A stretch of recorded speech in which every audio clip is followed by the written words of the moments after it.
سڵاو بینەرانی شارپرێس ئەم کاتتان باش دوای مانگێک و یەک ڕۆژ لە خۆپیشاندان لە قەزای دەربەنی خان لە بەردەم ئەم سەکۆیەدا دوجار حکوومەتی هەرێمی کوردستان بڕێک نووسینگەی جێگیری سەرۆکی حکوومەتی هەرێم بڕێک پارەی بە بڕی 10 ملیۆن دلار بۆ جێبەجێکردنی داواکاریەکانی قەزای دەربەنی خان دابین کردووە هەروەها هۆڵی نەشتەرگەری قەزای دەربەنی خان نۆشە نەکرێتەوە بۆیە لە سەکۆکە بڕیاریاندا کە سبەینێ خۆپیشاندانەکان ڕابگرن و شتەکان کۆ بکرێتەوە تاو ئەوە ئێستا کە ئەبینن دوکانەکان بڕیاریاندا دوکانەکان بکەنەوە و هەروەها سبەینێ بچن لەگەڵ نووسینگەی جێگیری سەرۆکی حکوومەتی هەرێمی کوردستان دانوستان بکەن ئەو بڕەپارەیە وەربگرن ئێمە ئەڕۆین ئێمە ئێستا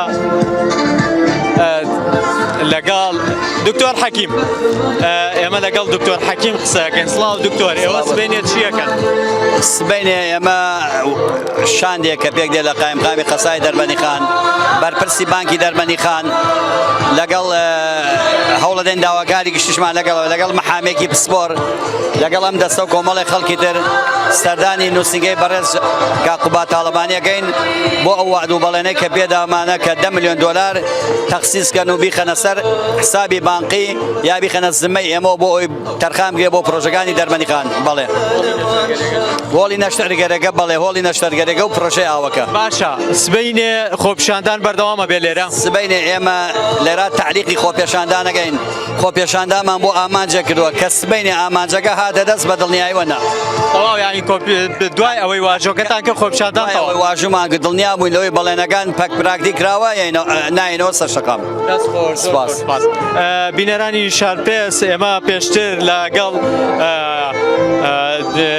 نووسینگەی جێگیری سەرۆکوەزیرانی حکوومەتی هەرێمی کوردستان پەیوەندیمانە بۆ زانیاریمان وەرگرتووە کە ئەوان گەرەنتی ئەو پارەیەکەن و دانراوە بۆ ئەوەی کە پارەکە نەخرێتە سەر حسابی کۆمپانیاکە و لە بری قەرزی پرۆژەی تر لە پارێزگای تر ئەنجامی داوە بڵێن پاسادانی پێ بکە.